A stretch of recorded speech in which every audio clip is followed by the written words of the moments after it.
Sudah.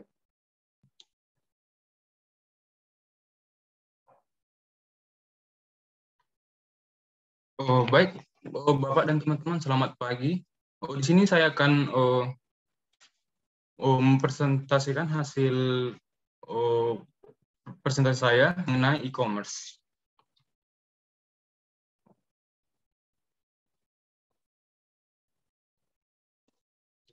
Nah, e-commerce ini merupakan definisi dari perdagangan secara elektronik atau lebih dikenal dengan electronic commerce, yaitu merupakan segala bentuk transaksi bisnis yang menggunakan teknologi informasi dan komunikasi.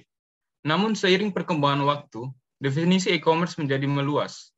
Saat ini e-commerce diartikan tidak hanya penjualan dan pembelian melalui internet semata, tetapi juga mencakup pelayanan pelanggan online dan pertukaran dokumen bisnis. Kemudian ada 4 model bisnis transaksi e-commerce. Yang pertama itu adalah online marketplace. Online marketplace merupakan ruang yang disediakan oleh penyedia jasa internet berbentuk laman situs yang disewakan kepada para penjual. Kemudian yang kedua itu classified ads. Penjual menjajakan dagangannya melalui situs tersebut dengan membayar dalam jumlah tertentu untuk kuota iklan. Yang ketiga itu adalah daily deals. Situs yang menyediakan berbagai macam barang atau jasa melalui pembelian berupa kupon dengan tarif diskon atau potongan harga dari harga yang ditawarkan. Kemudian yang terakhir yang keempat, online retail. Online retail adalah situs yang menjual langsung barang atau jasa dalam bentuk berwujud atau tidak berwujud, yaitu digital. Kemudian pajak atas e-commerce itu sendiri di Kementerian Keuangan melalui Direktorat Jenderal Pajak secara resmi mengeluarkan aturan pengenaan pajak bagi para pelaku e-commerce pada 11 Januari 2019. Ketentuan tersebut tertuang dalam Peraturan Menteri Keuangan 210/PMK.010/2018 tentang perlakuan perpajakan atas transaksi perdagangan melalui sistem elektronik. Peraturan Menteri Keuangan PMK ini secara efektif akan berlaku per 1 April 2019. Secara prinsip, pemajakan ini dikenakan kepada yang pertama, pedagang atau penyedia jasa yang berjualan melalui platform marketplace diwajibkan untuk melaksanakan kewajiban terkait PPh sesuai dengan ketentuan yang berlaku, seperti membayar pajak final dengan tarif 0,5% dari omset dalam hal omset tidak melebihi 4,8 miliar dalam setahun, serta dikukuhkan sebagai pengusaha kena pajak dalam hal omset melebihi 4,8 miliar dalam setahun, dan melaksanakan kewajiban terkait PPN sesuai ketentuan yang berlaku. Kemudian yang kedua, kewajiban penyedia platform marketplace diwajibkan untuk memungut, menyetor, serta melaporkan PPN dan PPh terkait penyediaan layanan platform marketplace kepada pedagang dan penyedia jasa, serta melaporkan rekapitulasi transaksi yang dilakukan pedagang pengguna platform. Kemudian yang ketiga, bagi e-commerce di luar platform marketplace, yakni bagi para pelaku usaha yang melaksanakan kegiatan perdagangan barang dan jasa melalui online retail, classified ads, daily deals, dan media sosial wajib mematuhi ketentuan terkait PPN, PPNBM, dan PPh sesuai dengan ketentuan berlaku. Kemudian alasan terbitnya PMK tadi semata-mata terkait tata cara dan prosedur pemajakan, yang dimaksud memberikan kemudahan administrasi dan mendorong kepatuhan perpajakan para pelaku e-commerce demi menciptakan perlakuan setara dengan pelaku usaha konvensional. Pasalnya, pemerintah juga baru menetapkan jenis atau tarif pajak baru bagi pelaku e-commerce itu sendiri. Kemudian kendala dalam pelaksanaan PMK tersebut yang pertama, menimbulkan kecemburuan dari pelaku usaha UMKM. Pasalnya dalam peraturan pemerintah atau PP nomor 46/2013 tentang pajak final UMKM disebutkan bahwa wajib pajak atau orang pribadi atau badan usaha tidak tetap yang memiliki omset di bawah 4,8 miliar per tahun dapat membayar PPh dengan tarif sebesar 1% dari omset yang diterima. Sementara pajak final bagi e-commerce adalah sebesar 0,5% dengan omset yang sama, yakni 4,8 miliar. Sehingga tuntutan untuk besaran pajak final oleh para pelaku UMKM sangat tidak mungkin terjadi. Kemudian yang kedua menyangkut dengan beberapa kendala teknis di lapangan, khususnya mengenai infrastruktur. Dalam PMK ini, proses jual beli online yang harus melewati tahap verifikasi yang dinamakan KYC atau Know Your Customer. Verifikasi ini mengharuskan para pelaku e-commerce atau penjual dan pembeli untuk memberikan data, yakni nomor KTP dan NPWP, baik pribadi atau lembaga. Oleh sebab itu, koneksi antara sistem penyedia platform marketplace dengan Dirjen Pajak dan Dukcapil menjadi kata kunci untuk menghindari penipuan serta penyalahgunaan data. Dan yang ketiga, potensi eksodus bagi para pelaku e-commerce, baik pembeli maupun penjual, untuk beralih pada penyedia platform marketplace yang belum terikat oleh ketentuan PMK ini. Khususnya penyedia platform marketplace berbasis di luar negeri, seperti eBay dan Amazon, serta beralih pada media sosial yang selama ini juga menjadi salah satu sarana jual beli online seperti Facebook, Twitter, dan WhatsApp. Secara rinci, perusahaan yang kini sudah berstatus sebagai pemungut PPN yakni Bukalapak, Tokopedia, Zalora, Blibli.com, Lazada, Valve Corporation atau Steam, Beansport Asia Pte Limited, Cleverbridge AG Corporation, Hewlett Packard Enterprise USA, dan Softlayer Dutch Holdings BV atau IBM. Kemudian atas pajak e-commerce ini terdapat beberapa potensi. Yang pertama itu adalah kapasitas ekonomi yang besar. Indonesia disebut-sebut sebagai negara dengan kapasitas transaksi ekonomi digital terbesar di kawasan ASEAN dengan angka pertumbuhan lebih dari 18,5%. Beberapa penyedia platform marketplace yang selama ini eksis di dunia industri digital seperti Blibli, Bukalapak, Elevenia, Lazada, Shopee, dan Tokopedia. Selain perusahaan-perusahaan ini, pelaku over the top di bidang transportasi juga tergolong sebagai pihak penyedia platform marketplace seperti Gojek dan Grab. Kemudian ekonomi digital Indonesia sekarang hampir sama dengan Cina pada 2010 berdasarkan indikator-indikator seperti penetrasi e-retail, GDP per kapita, penetrasi internet, pengeluaran retail, dan urbanisasi. Pada 2017, nilai perdagangan online Indonesia mencapai 8 miliar US dollar.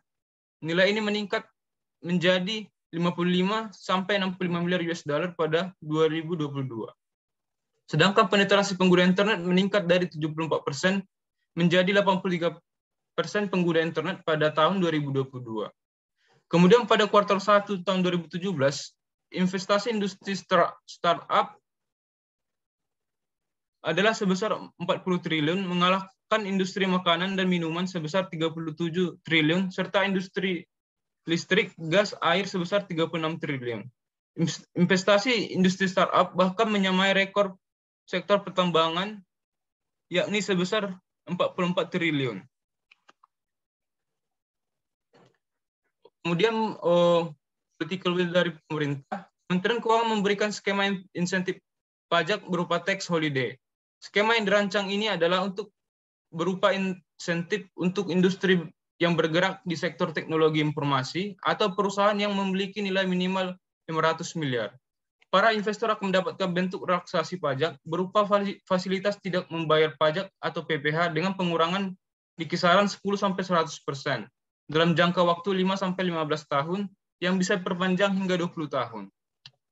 Kemudian salah satu langkah strategis mencari benang merah antara keinginan pemerintah yang memberlakukan pajak pada sektor e-commerce serta kendala-kendala yang sudah dikemukakan di atas adalah dengan mengenakan pajak jual beli secara langsung dan up to date saat itu juga. Hal ini mungkin dilakukan melalui pembuatan regulasi mengenai e-payment, sehingga pemotongan pajak bisa dilakukan bersamaan dengan transaksi jual beli menggunakan e-payment. Kemudian dukungan pemerintah dan Bank Indonesia dari sisi kebijakan, moneter, dan makroprudensial untuk mendukung keuangan digital di sektor e-commerce, antara lain bisa dilakukan dengan mendorong regulasi mengenai e-payment, baik meliputi keamanan transaksi dan ketersediaan infrastrukturnya. Selain dapat melakukan pemotongan pajak langsung, regulasi ini juga untuk menguatkan sistem keuangan untuk mendukung industrialisasi ekonomi digital dalam integrasi pasar keuangan di Indonesia. Kemudian, reformasi struktural dalam perspektif pengembangan inovasi instrumen kebijakan moneter dan makroprudensial penting dilakukan untuk mendukung stabilitas makroekonomi dan sistem keuangan, serta pertumbuhan ekonomi pada era ekonomi digital. Langkah ini menjadi salah satu alternatif di tengah-tengah penolakan para penyedia platform marketplace yang menyatakan belum siap dengan pemberlakuan PMK tersebut. Selain itu, sosialisasi mengenai PMK secara intensif harus dilakukan pemerintah, khususnya Dirjen Pajak, termasuk menyiapkan infrastruktur pendukung yang diperlukan. Dengan begitu, per 1 April 2019 tidak jumpai kembali pro kontra serta kendala-kendala teknis dalam implementasinya. Demikian hasil dari presentasi saya. Mohon maaf apabila banyak kekurangan. Terima kasih, Pak. Terima kasih, Friendly. Silakan teman-teman, kalau ada yang ingin dikomentari atau didiskusikan tentang e-commerce tech, pajak untuk e-commerce.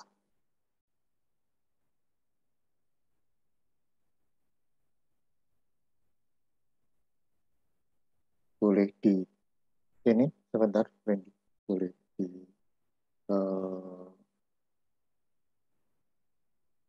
oke, di ini ya.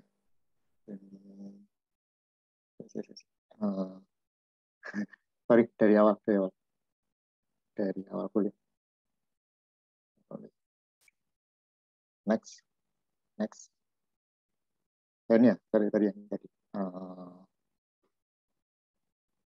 Atasnya. Ini. Ini aturan di tahun 2019. Di tahun 2019, kalau tidak salah, waktu itu di awal-awal tahun kami juga ada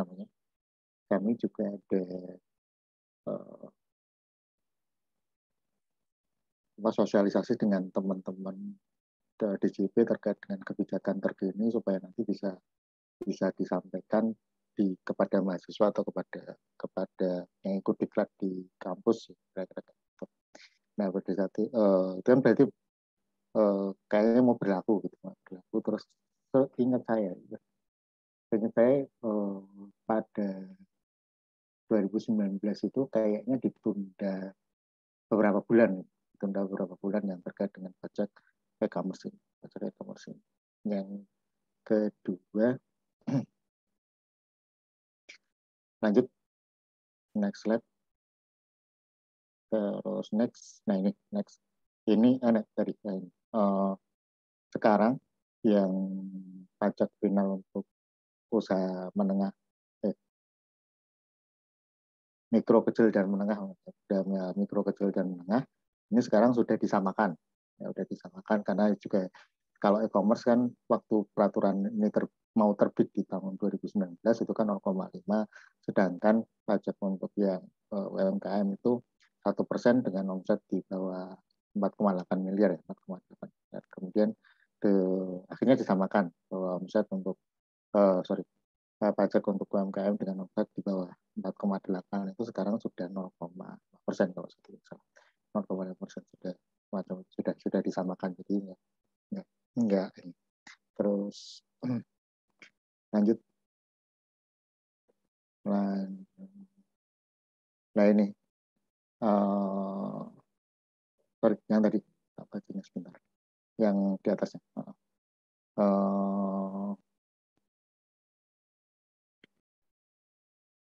Ya memang data-data pribadi kadang selalu menjadi isu, menjadi isu dan menjadi isu untuk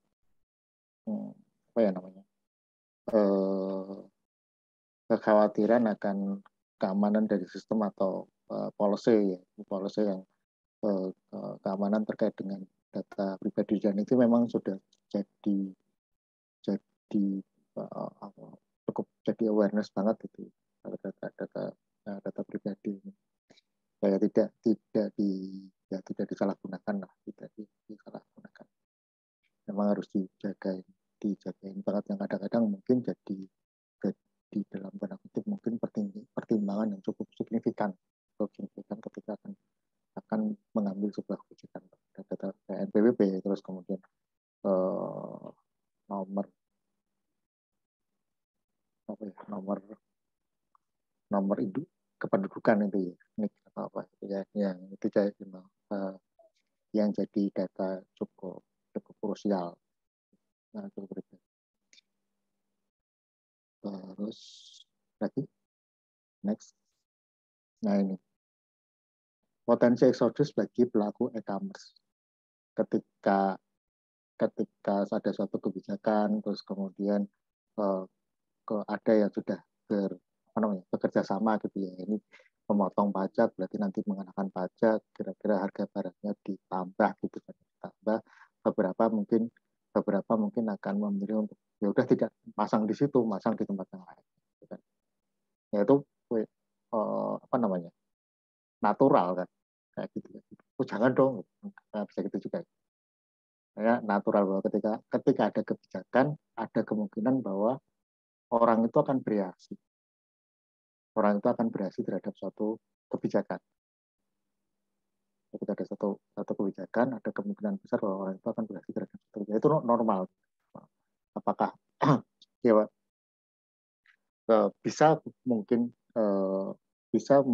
memangsa orang itu tidak tidak bereaksi atau tetap di perilaku yang sama, tetapi mungkin itu butuh effort juga.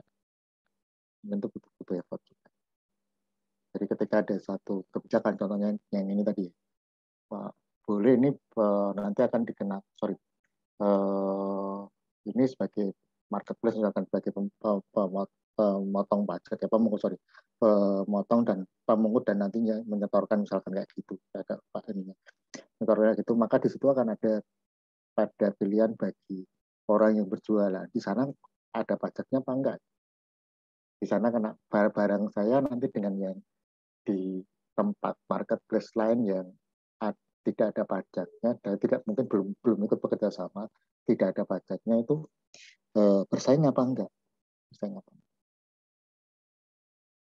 kira-kira semacam ada bagus ya, bisa jadi kan, ya udah milih di tempat ini yang enggak belum sebagai pemotong, kemudian sehingga harga barang dia relatif bersaing dibandingkan ketika dia ikut di marketplace satunya yang sebagai pemotong. Terus lanjut. Nah ini ya, kapasitas ekonominya besar di ASEAN jelas. Kenapa penduduk kita banyak banget? Bukan banyak banget artinya sama Filipina mungkin dua atau Filipina. Kedua kayaknya Filipina. Kedua kayaknya mungkin Filipina atau Thailand. Kayaknya Filipina. Cukup sekitar mungkin hampir 300 juta. 300 juta. Nah, itu suatu market yang cukup besar banget. Bahkan kayaknya kita sudah menjadi negara dengan penduduk terbanyak keempat atau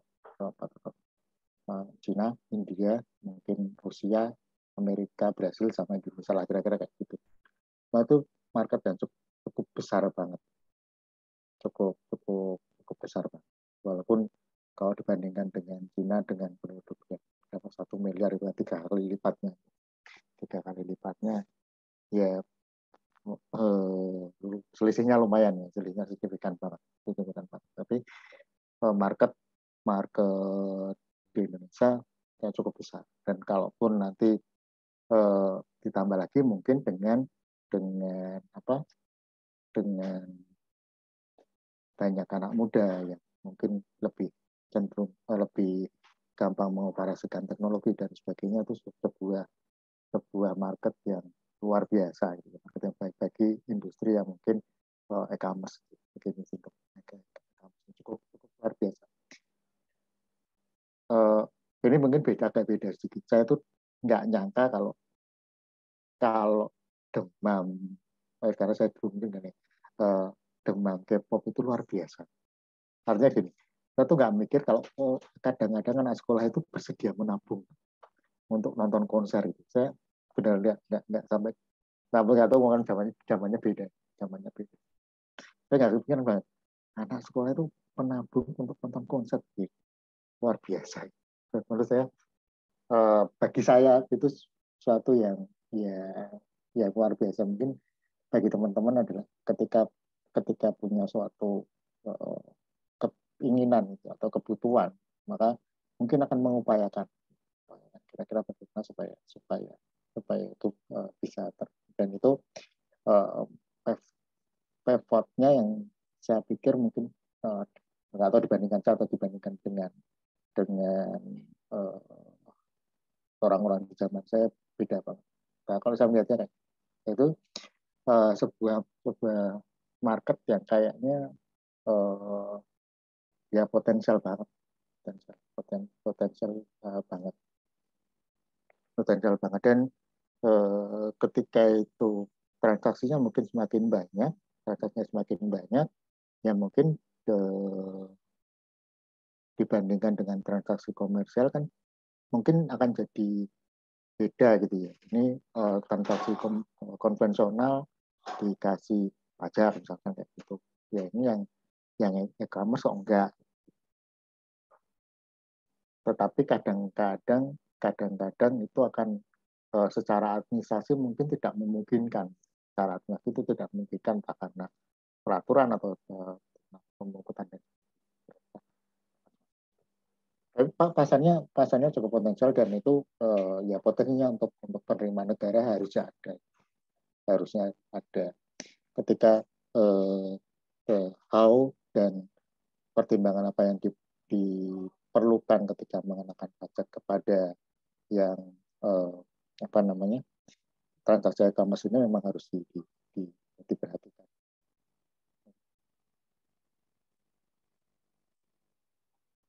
Boleh lanjut?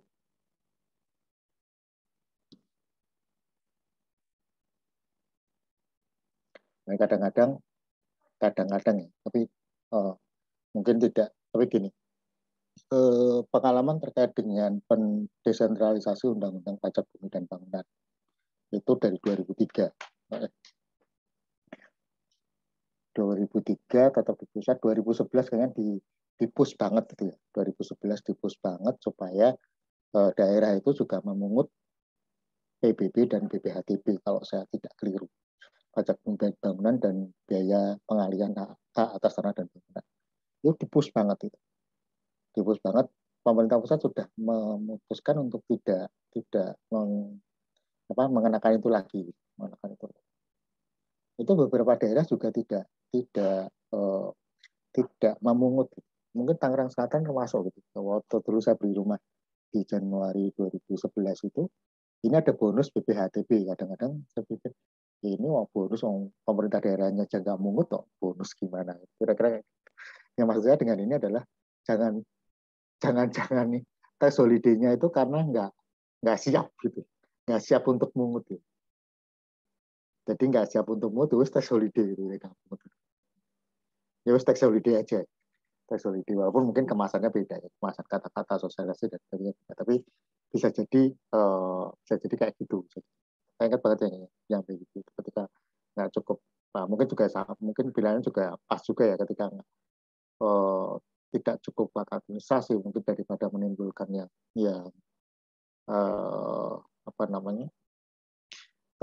yang lebih kontraproduktif, ya sudah nggak usah aja,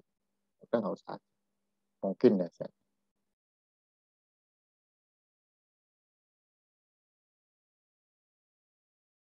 Terus nanti. Nah ini ya regulasi dan sebagainya ya. Ini pada saat Januari itu yang waktu kita dapat sosialisasi dari teman-teman DJP terkait dengan kebijakan begini perpajakan, itu ada teman kebetulan yang pas ngisi waktu itu teman saya D3 di kampus. Dia yang saya dulu tas saya itu tas kungfu itu loh, tas kungfu yang abu-abu itu kecil, tas kungfu itu, tasnya kungfu itu saya itu, dan itu digambarin sama teman saya. Jadi yang gambar itu yang ngisi workshop gitu. Ngisi workshop itu dia ini harusnya ketika transaksi terkait beli pulsa itu harusnya kena pajak gitu. Harusnya kena pajak gitu.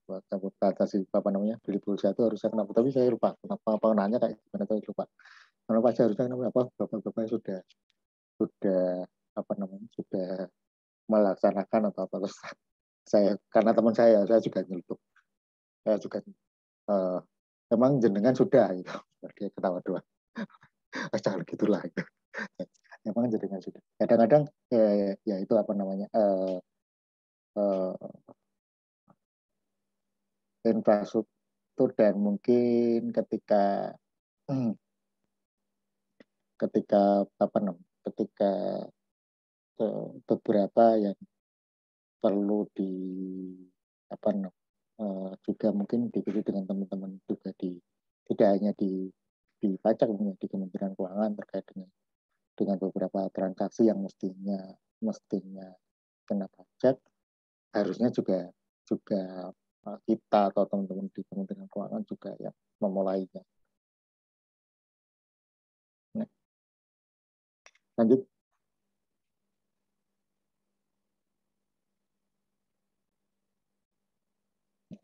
Ini saya 1 April 2009 itu diundur 6 bulanan atau 6 bulan atau setahun itu kayaknya 6 bulan.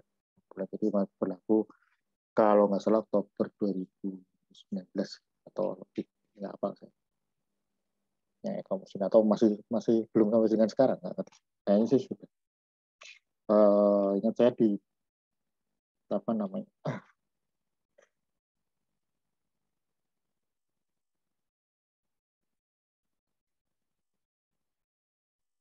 tahun ini itu presiden mengencourage untuk ke apa namanya pemerintah itu melakukan pembelian terhadap barang dalam negeri, encourage banget untuk melakukan pembelian terhadap barang-barang produk lokal, dan itu di di state berapa kali oleh presiden, bahkan menteri-menteri sempat dikumpulin untuk melakukan instansi pemerintah melakukan transaksi itu dengan apa namanya terkait dengan produk lokal, kandungan produk lokal. Terus malah kadang-kadang ada yang ditargetkan beberapa persen dari anggaran tahun ini itu diminta untuk membeli yang ada kaitannya dengan produk lokal, ada yang semacam itu. Dan di pemerintah itu ada lembaga untuk pengadaan barang dan jasa, kemudian di sana dia kalau nggak salah ada aplikasinya, ada aplikasi untuk kayak marketplace untuk kayak ya ada marketplace-nya lah untuk jual pun juga di KWP itu memfasilitasi marketplace lain untuk bisa integrasi di sana bisa melakukan. Terus kemudian di Kementerian Keuangan ada platform pembayaran untuk instansi pemerintah gitu kan, platform pembayaran untuk instansi pemerintah. Di situ juga bisa sebagai marketplace itu, jadi orang bisa naruh barang dagangan di sana, terus kemudian dibeli melalui platform pembayaran itu langsung dibayar. Yang dibayar pakai kartu kredit pemerintah atau pakai saya kalau mekanisme mungkin pakai kartu kredit pemerintah terlebih dahulu. Nah itu ada satu konsekuensi ketika pemerintah melakukan intervensi ke sana adalah walaupun mungkin masih sedikit ya, dengan marketplace lain itu kayak gimana? Ketika pemerintah intervensi di pasar mungkin memudahkan dalam rangka administrasi pemerintah, bisa jadi itu akan berpengaruh ke pelaku pasar. Itu bisa jadi. Itu perlu kalau semuanya itu ekstrimnya kan, kalau semuanya nanti ke sana gitu, dan itu efektif dan efisien di pemerintah. Walaupun biasanya ketika dilakukan oleh pemerintah sendiri itu kecenderungannya adalah tidak efisien. Kenapa? Biayanya tinggi. Biasanya biaya tinggi. Ya, tidak efisien itu diukur dari biayanya yang cukup tinggi. Ya, kalau saya sering mencontohkan di kampus gitu kan, kampus aja misalkan, ketika kelas sore udah kelar gitu jam 4, mulai lagi jam 7, itu hasilnya dimatikan apa enggak? Ada yang matiin, mungkin ada juga. Ketika di sekolah swasta mungkin banyak kan akan dimatikan karena itu ya kos listriknya cukup besar. Biasanya instansi pemerintah itu cenderung untuk tidak efisien, cenderung untuk tidak efisien. Nah itu ketika pemerintah mungkin nanti dalam tanda kutip mendirikan marketplace di sana dan apa namanya, mungkin orang akan bergabung di sana, ada kemungkinan itu juga berpengaruh terhadap pelaku pasar. Oke, lanjut. Makasih. Monggo kalau ada yang ingin disampaikan atau tanggapan. Jam 11.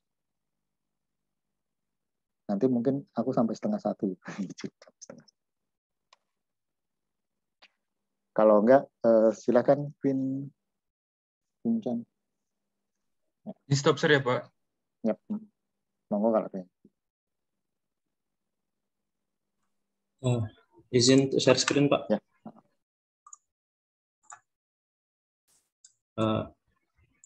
Izin Pak, apa ada terlihat, Pak? Sudah. Baiklah, selamat pagi Bapak dan teman-teman. Kita ambil minum dulu ya. Pada kesempatan kali ini saya akan membawakan presentasi mengenai perpajakan pada bisnis atau korporasi dan penerapannya pada saat ini.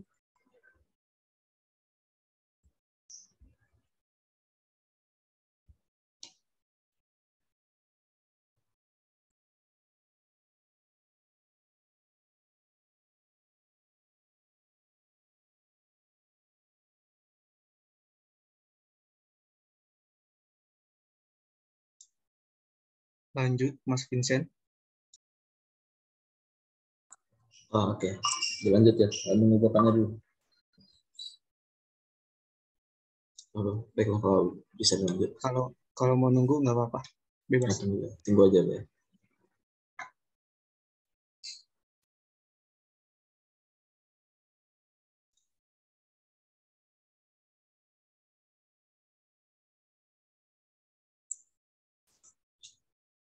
Baiklah, untuk kesempatan kali ini saya akan membawakan 3 materi, yaitu definisi, mana membawakan tentang definisi dari hukum pajak korporasi atau pajak pada bisnis.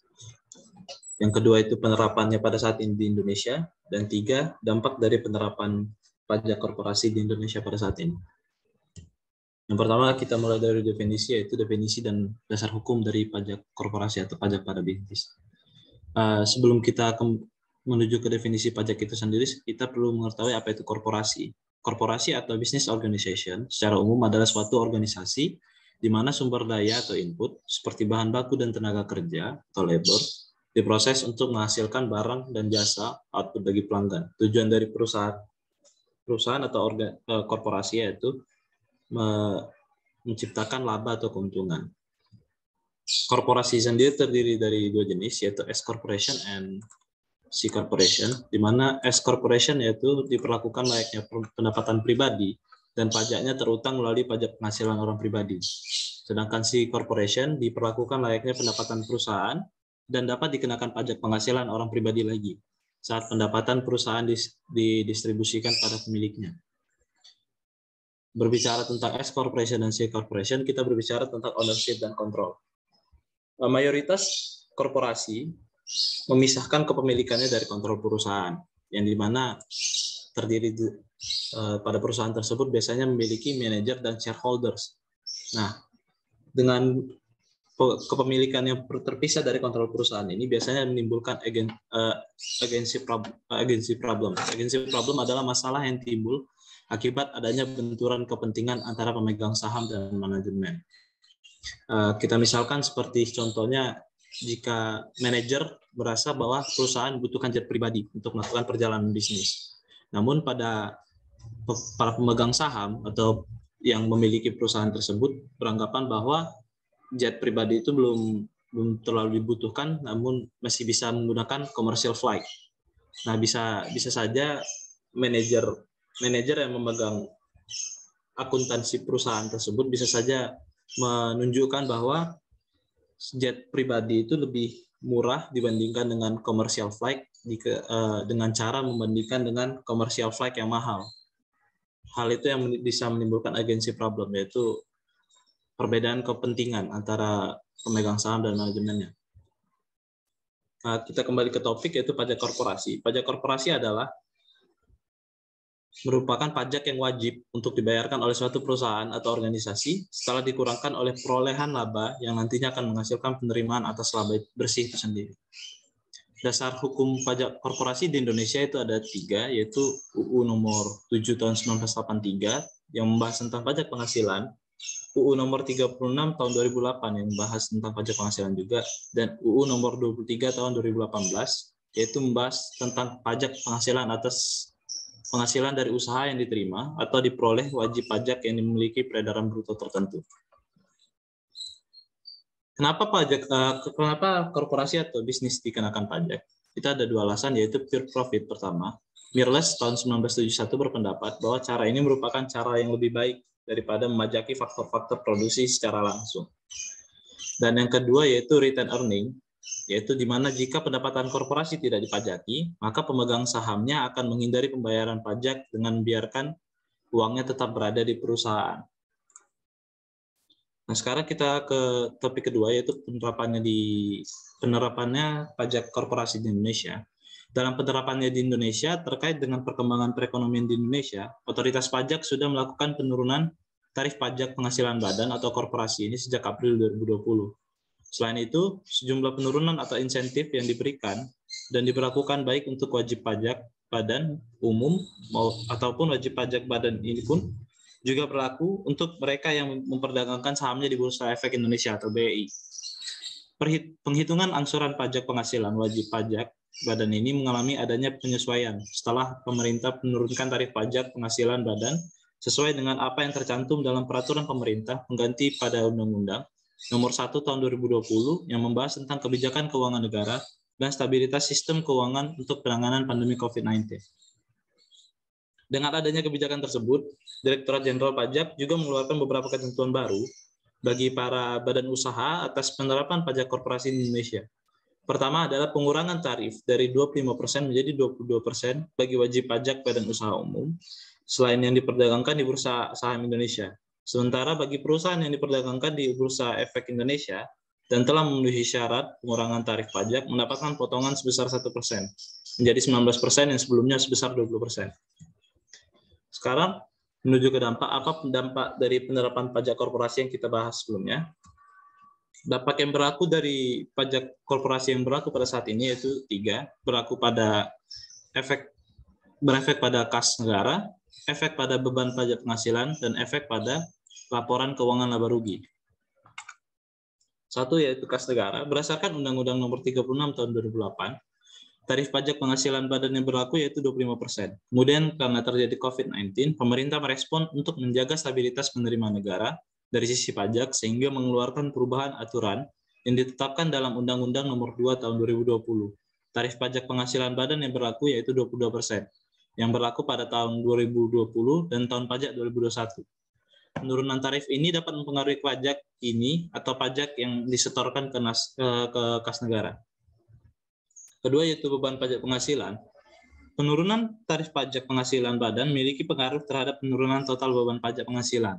Dalam hal pajak, kini yang disetorkan ke kas negara menjadi turun, namun dalam segi total beban pajak penghasilan harus memperhitungkan elemen-elemen lain dalam laporan keuangan. Di akhir periode dalam pencatatan laporan keuangan, jika perusahaan memiliki liability pajak tangguhan, maka akan mendapat manfaat pajak tangguhan dengan dicatat pada akun neraca. Akan tetapi jika perusahaan memiliki aset pajak tangguhan, maka dapat menambah beban pajak tangguhan. Beban pajak tangguhan ini akan dicatat pada akun laba rugi. Yang ketiga yaitu efek pada laporan keuangan laba rugi. Dalam pencatatan laporan keuangan, jika terdapat perbedaan tarif pada tahun sebelumnya, dalam hal ini adalah laporan keuangan tahun 2019, kemudian terdapat perubahan tarif yang ditetapkan pada tahun 2020, yang menjadi dasar pencatatan dalam laporan keuangan tahun 2020, maka harus dilakukan rekonsiliasi terhadap perubahan tarif tersebut. Sebelum melakukan rekonsiliasi fiskal, harus dilakukan penyesuaian tarif terbaru. Jika perusahaan memiliki aset pajak tangguhan, maka atas penyesuaian penurunan di laba rugi akan terjadi penambahan beban pajak tangguhan. Jika perusahaan memiliki liability atau hutang pajak tangguhan pada neraca, maka atas penyesuaian penurunan tarif, maka di laba rugi terjadi manfaat pajak tangguhan. Kesimpulan dari ketiga pembahasan tadi yaitu kebijakan fiskal terhadap pemerintah negara untuk menjaga pertumbuhan ekonomi yang dikeluarkan oleh pemerintah, yakni dengan adanya penurunan tarif pajak penghasilan badan secara keseluruhan membawa dampak positif.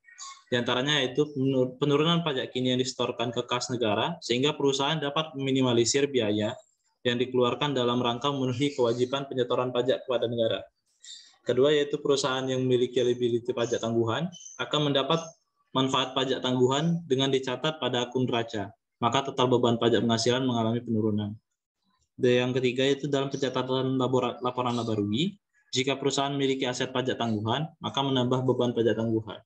Beban pajak tangguhan berada pada akun laba rugi. Pembahasan ini mengambil dari referensi dari jurnal ilmiah yaitu menguak efek penurunan tarif pajak penghasilan di masa pandemi COVID-19. Terima kasih atas perhatian dari Bapak dan teman-teman. Jika ada tanggapan atau pertanyaan, saya persilakan. Terima kasih, demikian. Monggo teman-teman, ada yang ingin tanggapi?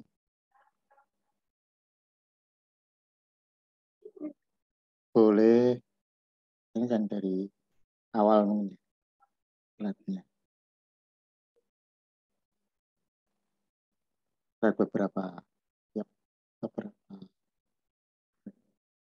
Nah, lanjut. Ini ya beberapa mungkin perbedaan dengan pajak di Indonesia dengan pajak di beberapa negara ya, terkait dengan perusahaan. Perusahaan itu kan ada berapa? Ada perusahaan perseorangan, ada apa lagi? Ada CV, ada CV, terus ada PT kan, perseroan terbatas. Nah, terkait dengan CV, perseroan persekutuan nih, apa namanya? Ya persekutuan lah gitu, perusahaan yang dibentuk oleh beberapa orang gitu ya, yang menanamkan modalnya itu kan secara konsep kontennya kan unlimited liability gitu kan, unlimited liability. Dia ketika perusahaan itu bangkrut, kekayaan pribadinya masih nanti akan dipergunakan juga untuk melunasi hutang dari perusahaan. Di accounting-nya ketika nanti ada keuntungan pada tahun tersebut, keuntungannya dibagi berdasarkan pembagian yang telah disepakati. Terus kemudian pemiliknya bisa melakukan penarikan dananya kan kayak gitu sih. Natur bisnisnya kan kayak gitu ya. Natur bisnisnya kayak gitu, nanti ketika ada keuntungan atau kerugian nanti dibagi berdasarkan kesepakatan yang sudah dilakukan, berapa kontribusinya kepada perusahaan, misalkan dikeluarkan itu dan sebagainya, itu ada semacam itu. Nah, sepanjang sepengetahuan saya di Indonesia itu firma ini disamakan dengan badan, artinya perpajakan keuntungan dia juga dikenakan pajak. Nanti ketika mungkin pemiliknya menarik dana itu bisa saya nggak tahu ya menarik dana apakah dikenakan pajak. Kalau diibaratkan dengan dividen, sebenarnya itu juga dividen dia narik dana dari keuntungan ke keuntungan lah kira-kira kayak gitu.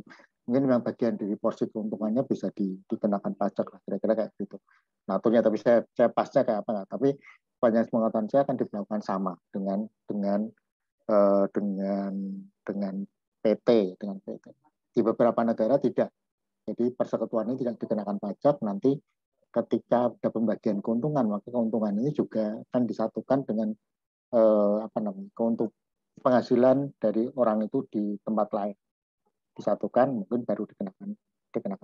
Itu yang mungkin sedikit membedakan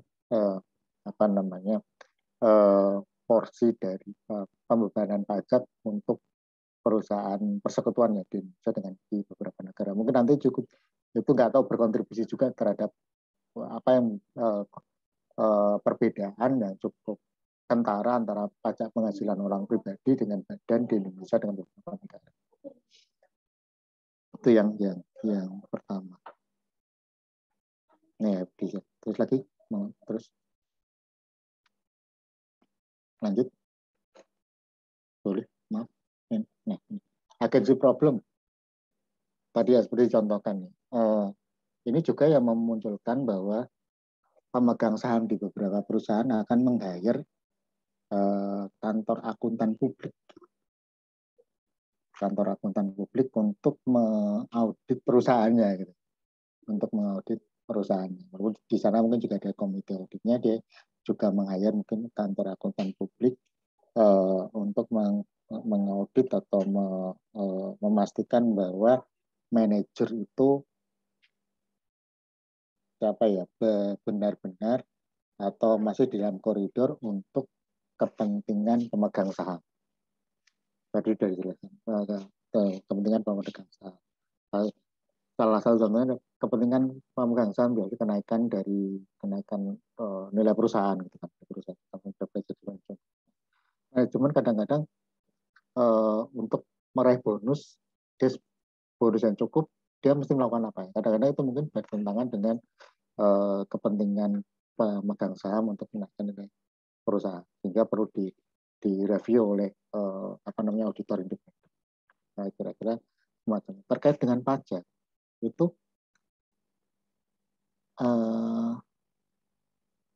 tadi ya, ketika manajemen melakukan agresif terhadap perpajakan dalam artian tadi ya untuk keuntungan, terus kemudian bonus gitu kan, terus dia melakukan beban pajaknya rendah, dia agresif gitu, itu kadang-kadang akan memunculkan resiko untuk diaudit oleh tax auditor. Nah, memunculkan resiko untuk diaudit. Ketika ada resiko diaudit, maka ya ada ada resiko tambahan, mungkin biaya tambahan dan sebagainya, kalau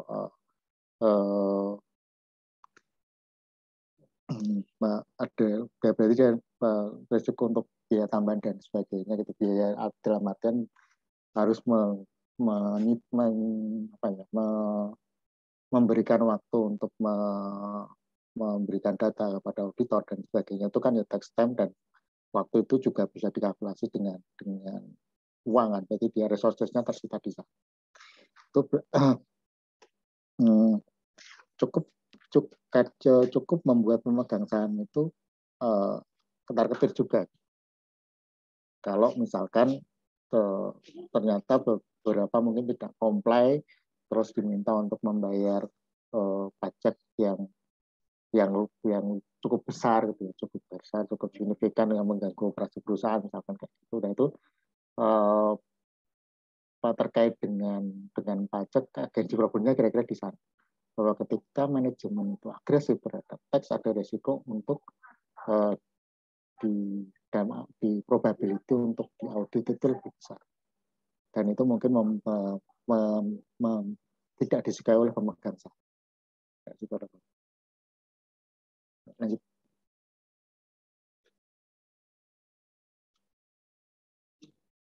Ya, sudah. Terus. Nah ini, kenapa ada pajak korporasi ya? Kenapa ada pajak korporasi? Kan di korporasi itu ada input atau resources yang digunakan untuk menghasilkan pendapatan. Ada tenaga kerja, ada capital itu tenaga kerja dapat gaji, kemudian capital dapat imbalan. Nah, pajaknya pilihannya pajaknya adalah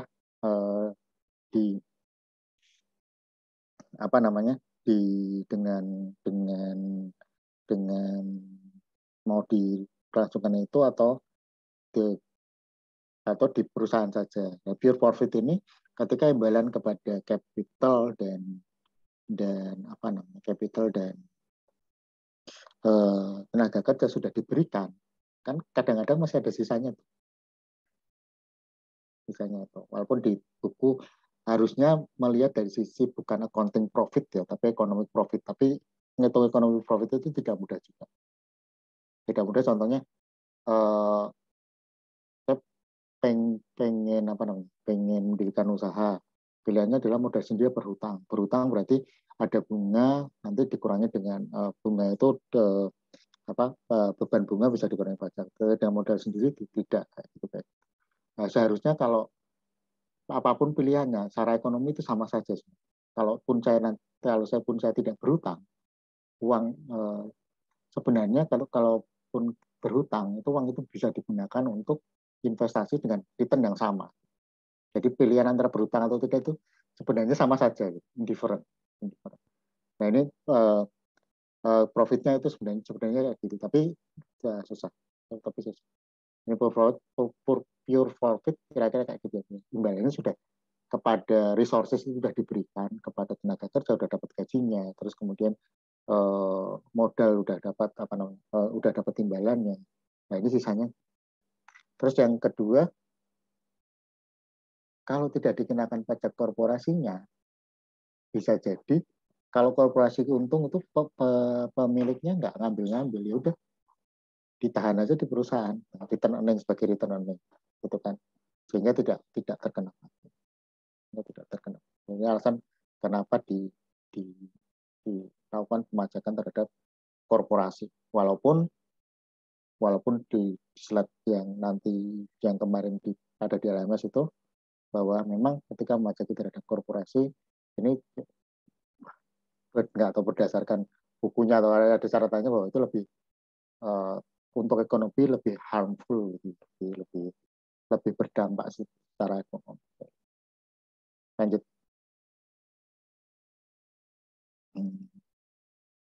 Nah ini sudah ada penurunan, nanti bisa dilihat lagi.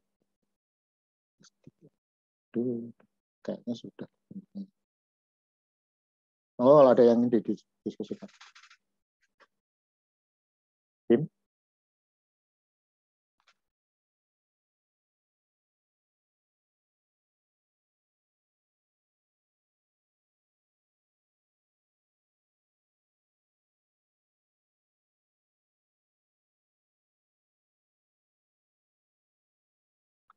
Kalau Sebastian, silakan. Izin stop share, Pak. Ya. Izin share screen, Pak.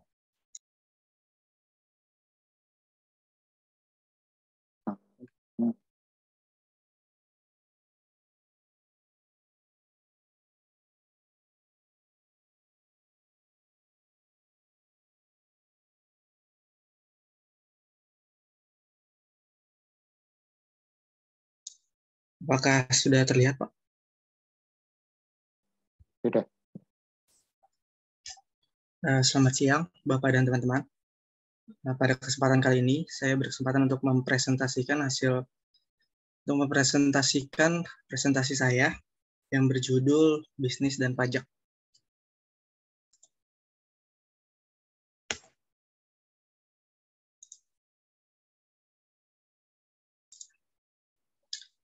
Saat ini, bisnis dan pajak tidak bisa dilepaskan satu sama lain. Di mana ada potensi keuntungan ekonomis, di situ biasanya akan ada kegiatan bisnis.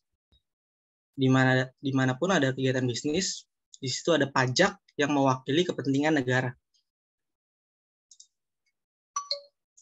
Semua kegiatan berbisnis tidak akan luput dari kewajiban pajak. Untuk penyerahan barang dan atau jasa yang dilakukan akan ada kewajiban untuk memungut, menyetor, dan melaporkan pajak pertambahan nilai. Untuk itu, terdapat berbagai kewajiban administratif yang harus dijalankan, seperti membuat faktur pajak, mengisi surat setoran pajak, kemudian menyetorkannya ke kas negara melalui bank, persepsi atau kantor pos, dan mengirim surat pemberitahuan, dan kemudian melaporkannya ke kantor pelayanan pajak di mana pengusaha tersebut terdaftar.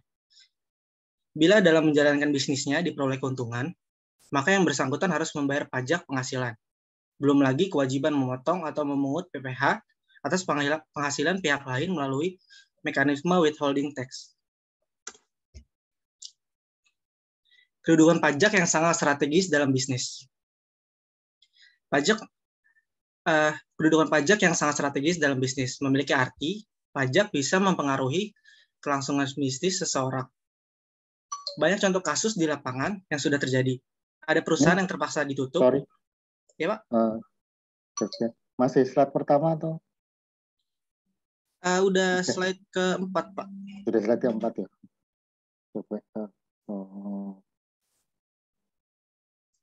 Terus lanjut. Mungkin gini aja, Pak. Bentar, Pak. Mungkin kalau gini, kelihatan, Pak. Ya, ini sudah bergeser. Sekarang Sudah. slide keberapa ya, Pak? Kedua. Kedua. Mungkin saya ulang aja ya, Pak. Monggo sih enggak juga nggak apa-apa. Keempat aja nggak apa-apa, diterusin. Nggak apa-apa, dari sini aja. Ya. Semua kegiatan berbisnis tidak akan luput dari kewajiban pajak. Untuk penyerahan barang dan atau jasa yang dilakukan akan ada kewajiban untuk memungut, menyetor, dan melaporkan pajak pertambahan nilai. Untuk itu terdapat berbagai kewajiban administratif yang harus dijalankan, seperti membuat faktur pajak, mengisi surat setoran pajak, kemudian menyetorkannya ke kas negara melalui bank persepsi atau kantor pos, dan mengirim surat pemberitahuan. Dan kemudian melaporkannya ke kantor pelayanan pajak di mana pengusaha tersebut terdaftar. Bila dalam menjalankan bisnisnya diperoleh keuntungan, maka yang bersangkutan harus membayar pajak penghasilan. Belum lagi kewajiban untuk memotong atau memungut PPh atas penghasilan pihak lain melalui mekanisme withholding tax.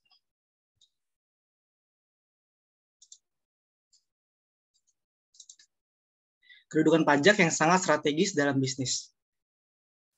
Memiliki arti, pajak bisa mempengaruhi kelangsungan bisnis seseorang pengusaha. Banyak contoh kasus di lapangan yang sudah terjadi.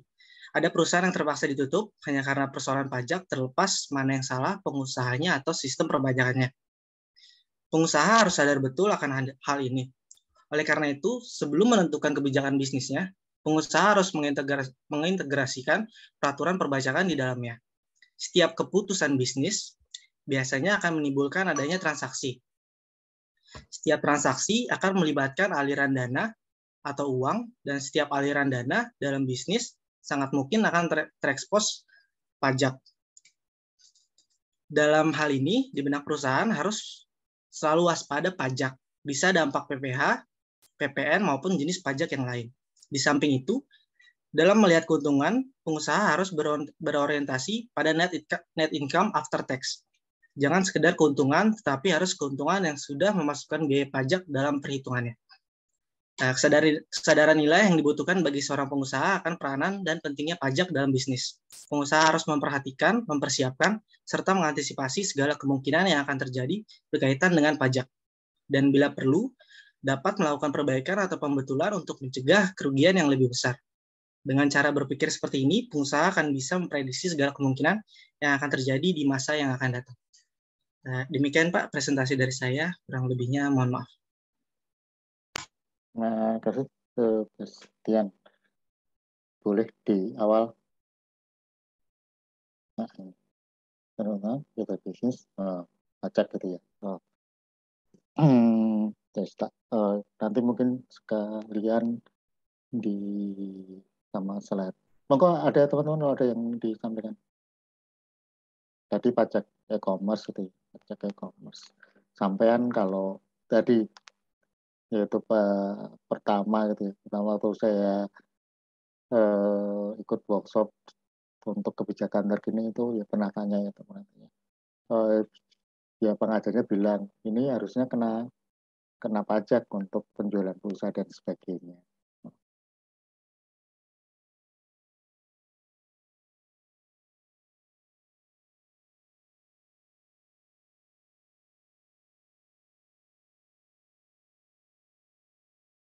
Dan sebagainya apa namanya kena pajak gitu, terus harusnya kena pajak, harusnya kita ngapain gitu, cuma saya gak lupa. Terus sebenarnya sampai melakukan apa enggak gitu. Nah, tidak beberapa hal yang ya kadang-kadang gini juga teman-teman mungkin kita ya teman-teman di Kementerian Keuangan atau di di DJP itu kan punya usaha atau apa yang mungkin belum besar banget ya, belum besar banget. Kalau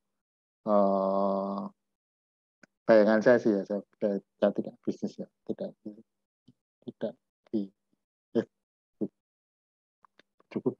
barusan bisnis daster, cuman nggak tahu itu suruh bikin pembukuannya saya juga agak pusing juga gitu. Terus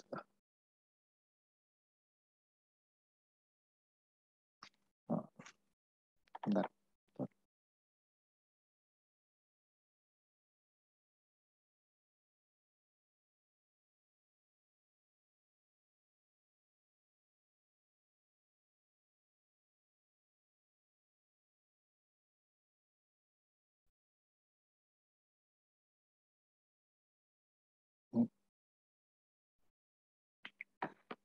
Beberapa yang ke apa namanya ya, mungkin dimulai dari kita butuh duit cukup lumayan dari pajak, kita punya potensi, tetapi kadang-kadang juga perlu dilakukan dari kita gitu, perlu dari kita.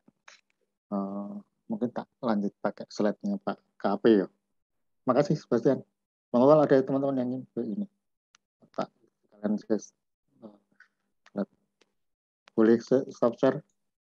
Izin stop share. Masuk.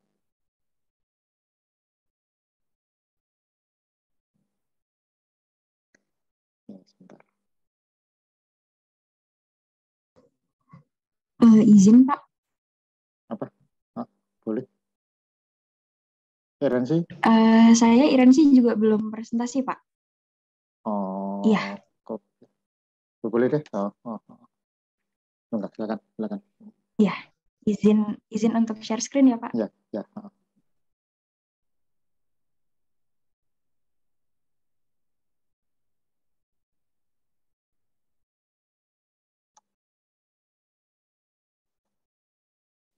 Izin Pak, apakah sudah terlihat? Sudah.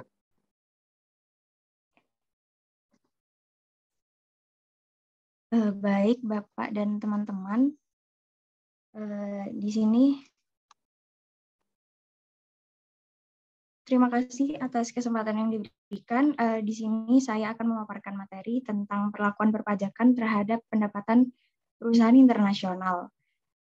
Sebelumnya, saya memilih untuk membahas topik ini karena saya tertarik dengan beberapa kasus yang akhir-akhir ini terjadi, seperti Hyundai yang merupakan perusahaan asal Korea Selatan yang membuka pabriknya di Indonesia. Lalu ada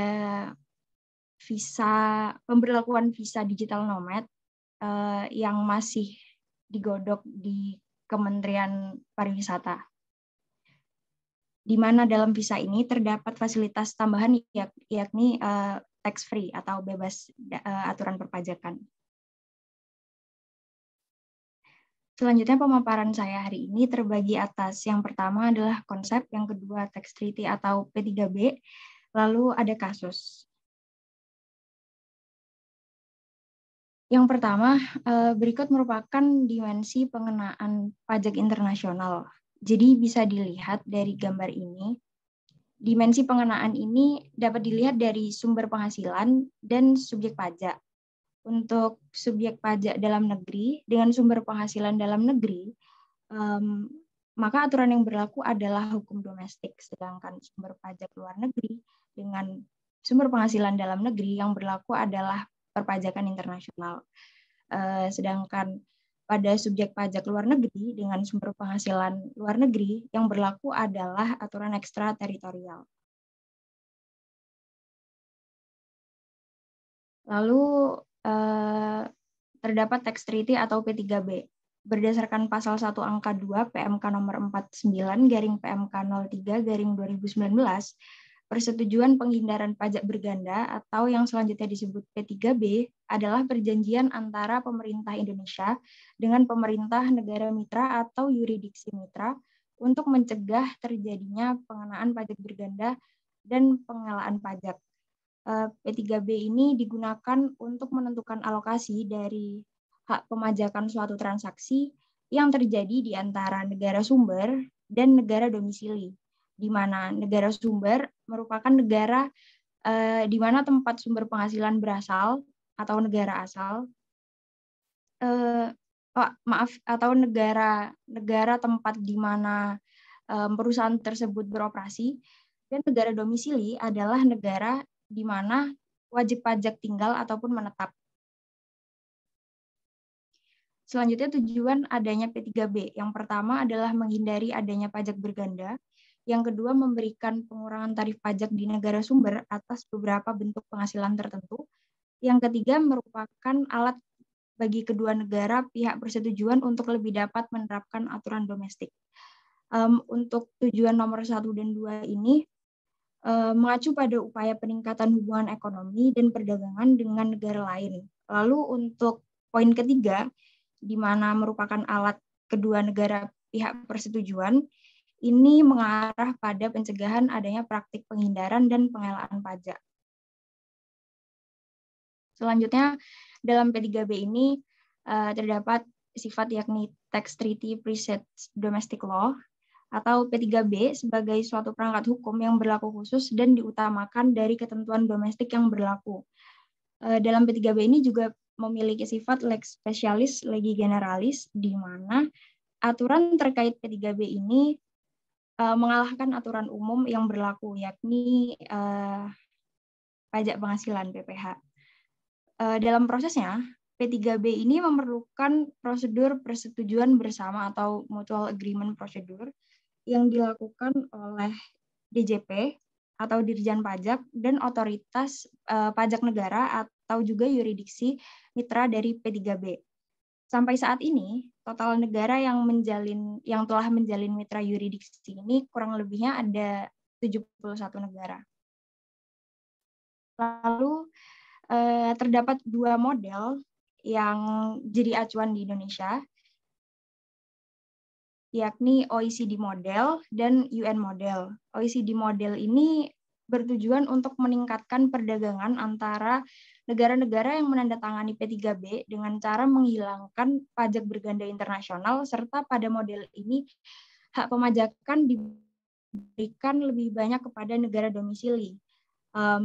Dalam OECD model ini, anggota model OECD terdiri dari negara-negara maju yang umumnya terdiri dari negara-negara Eropa dan Amerika.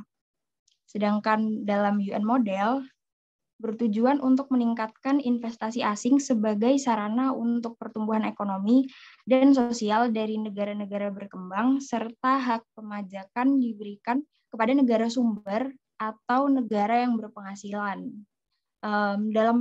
Dalam prakteknya, Indonesia sendiri lebih mengacu kepada gabungan dari 2 model ini, yakni model OECD dan model UN. Jadi, Indonesia tidak secara spesifik memakai salah satu dari kedua model.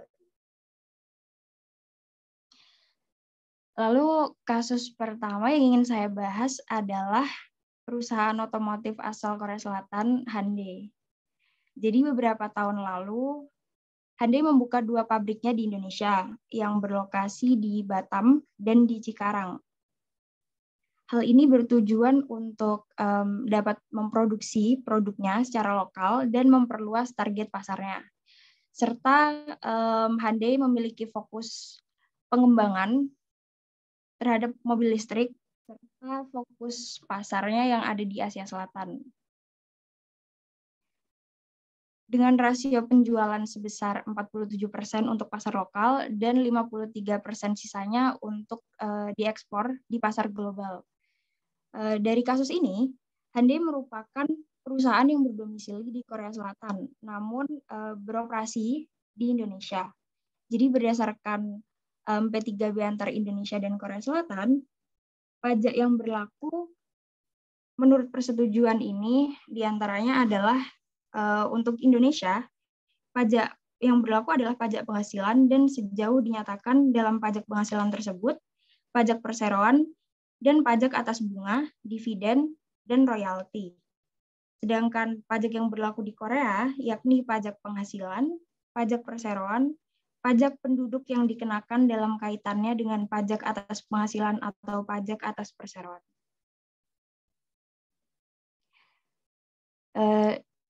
Demikian presentasi dari saya, Pak. Terima kasih, Miransi. Ada yang ingin disampaikan?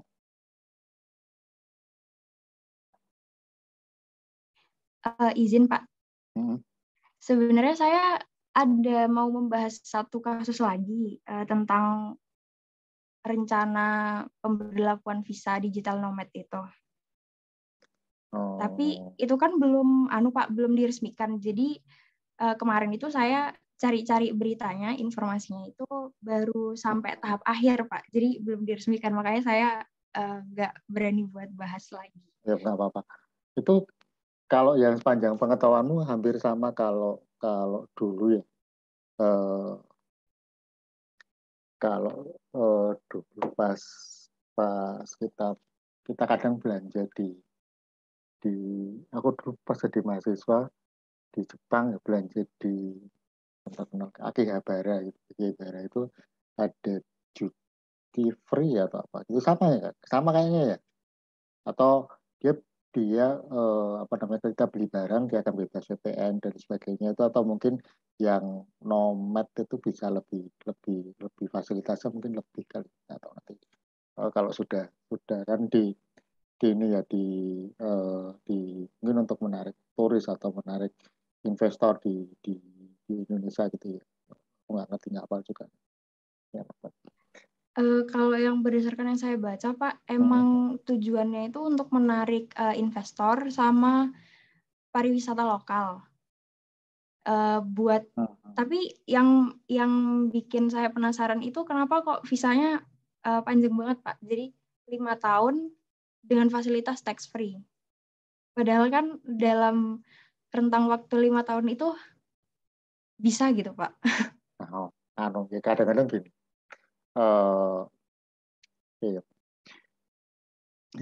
Kan supaya duitnya itu tetap di Indonesia dalam jangka waktu 5 tahun paling tidak itu, kayaknya mungkin ya, dalam jangka waktu 5 tahun itu masih di sini, masih di sini. Dan yang kedua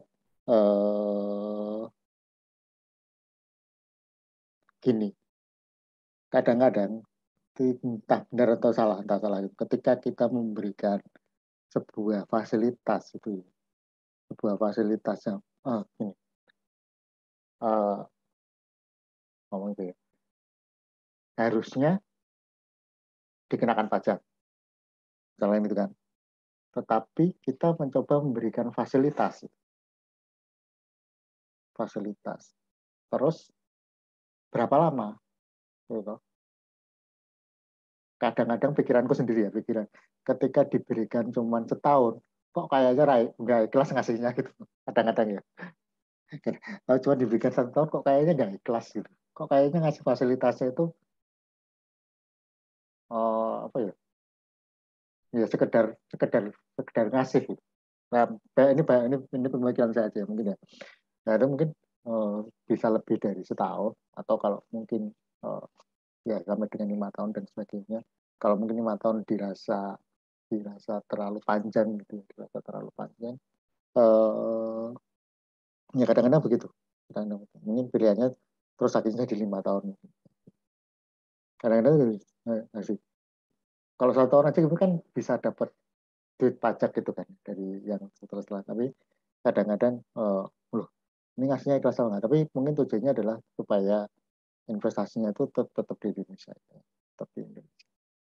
Uangnya tetap di Indonesia, nggak dibawa ke sana lagi. Kalau cuman sebentar, efeknya juga kalau beneran sebentar gitu ya, itu efeknya juga lumayan. Dan beberapa kondisi itu membuat negara kita ya, itu iklim investasinya itu dalam tanda kutip mungkin tidak terlalu kompetitif, tenaga kerjanya itu lumayan mahal dibandingkan dengan beberapa negara tetangga gitu. Vietnam atau mungkin saya nggak tahu, Thailand kayaknya sama, lebih mahal.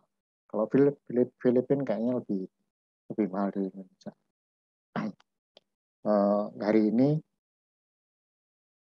Hari ini itu kayaknya buruh menolak UMP jadi berapa gitu di Jakarta. Nah, itu kan juga mungkin berpengaruh terhadap iklim investasi. Beberapa waktu lalu mungkin beberapa pabrik yang di sekitaran DKI atau di sekitaran Jawa Barat yang ongkos buruhnya mahal itu mau merelokasi di Jawa Tengah atau bahkan mungkin ke luar negeri. Kalau saya tidak keliru. Dan itu dari sisi tenaga kerja. Dari sisi politik 2024 akan ada pilihan dan nggak tahu stabil atau tidak. Stabil atau tidak. Stabil atau tidak, gonjang-ganjing belum tahu. Dan itu juga ada resiko untuk investasi juga. Resiko untuk melakukan investasi. Berikutnya salah satunya kendala di investasi itu rumitnya perpajakan. Kalau saya tidak keliru, rumitnya perpajakan di sini, rumitnya perpajakan di sini dan apa ya? Kayaknya rumitnya perpajakan. Jadi ketika memberikan satu fasilitas bahwa tidak terlalu memikirkan perpajakan, ya mungkin akan menarik mereka untuk masuk. Nah, nggak keliru ya. Itu sih. Ya, tapi Pak, kalau misal visa yang digital nomad ini beneran diresmikan, apa nggak tumpang tindih sama P3B ini, Pak? Kan digital nomad itu mereka ada yang berbisnis juga.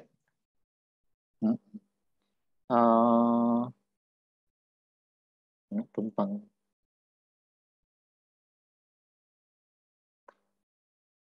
Kayaknya mungkin yang di apa namanya, yang P3B-nya mungkin akan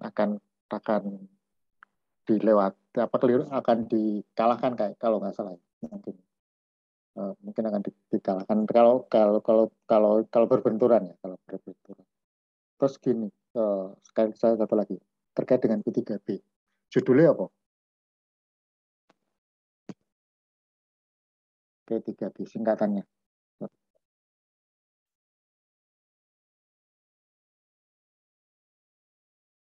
Enggak, ini aja singkatannya P3B. Penghindaran pajak berganda, gitu kan? Iya. Ya, betul kan. Penghindaran pajak.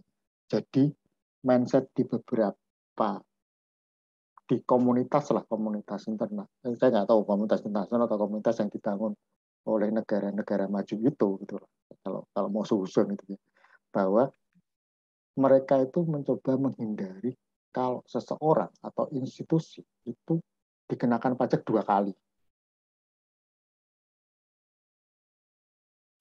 Seseorang atau institusi dikenakan pajak double itu mereka menghindari. Terus supaya fair kayak gimana gitu kan? Fair pajaknya itu yang apa namanya? Yang pas untuk negara, pas untuk yang dikenakan pajak kayak gitu tuh kayak gimana ketika ada nah, itu ada yang ada apa namanya? Ada kesepakatan kayak gitu. Tapi kalau dilihat dari judulnya itu penghindaran pajak berganda, mindsetnya kan ya ini saya ini bahwa di komunitas itu mencoba untuk seseorang atau institusi itu tidak double kena pajak. Walaupun mungkin negara A juga butuh banyak, negara B butuh banyak, tapi ada nggak tahu ya satu kesepakatan atau satu yang mungkin ini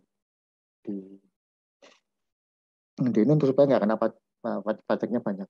Di samping itu kayaknya pribadi-pribadi juga mencoba untuk tidak, ya pajaknya juga nggak gede-gede banget. Kira-kira kalau pribadi atau institusi mungkin juga secara natural atau secara normalnya itu akan berpikir bahwa ya pajaknya sedikit lebih baik lah kira-kira. Tapi ini apa namanya, dari judul, saya membaca dari judulnya aja. Tapi memang beberapa kali dikemukakan bahwa sebaiknya tidak, pengenaan pajaknya tidak double.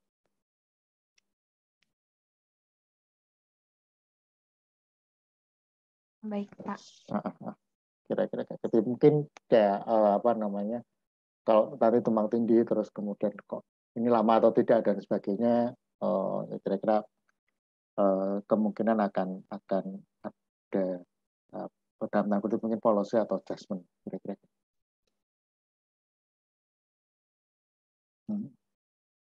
Ada nggak? Coba ke depan sih. Jam 12 nih. Boleh ke depan.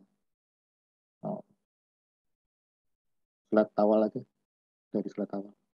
Oh ini ya, konsep, kemudian kasusnya yang tadi. Nah ini bacanya apa namanya? Aku kadang tuh suka nggak ngalahan. Apa sih? Handai, terus kemudian lagi generalis. Gitu. Ya aku nggak ngalahan itu hoax gitu. Hoax. Kayaknya kalau nggak mantep, kalau hoax itu mantep. Kayak gitu.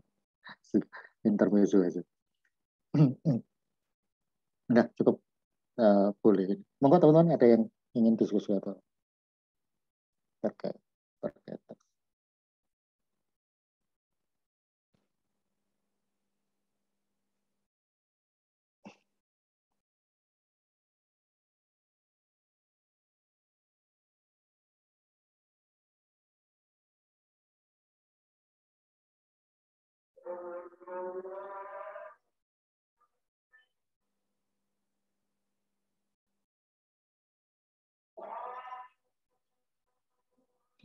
Boleh stop share kalian tak ngisi.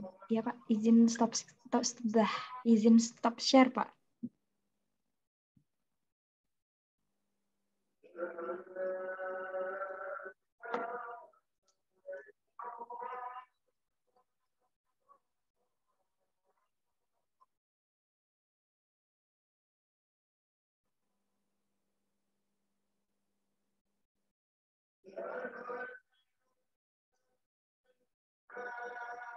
Open book, kemungkinan open book karena diminta agak harus open book kok harus.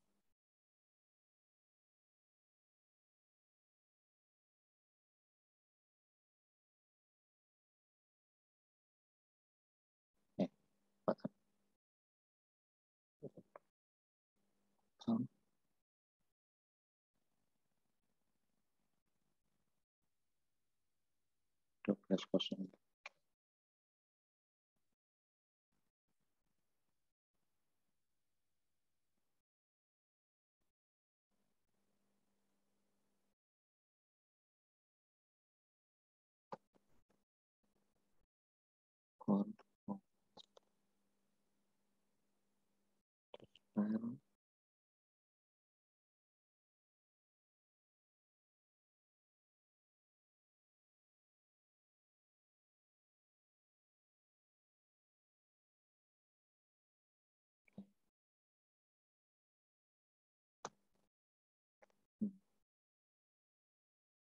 Screen.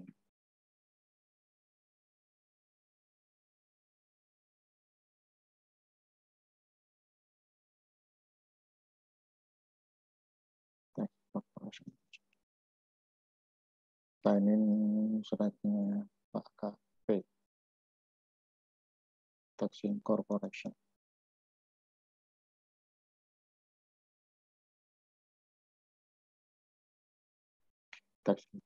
Pertama ini data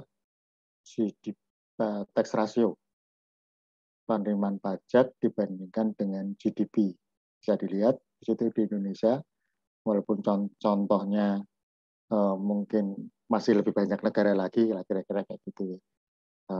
Di nomor 3 di belakang. Terus kemudian bisa dilihat di sana ada OECD 33% sekitar untuk tax dari GDP ratio cukup tinggi gitu kan, termasuk di sini Jepang 32%, gede kan, Australia 28%, Korea, terus kemudian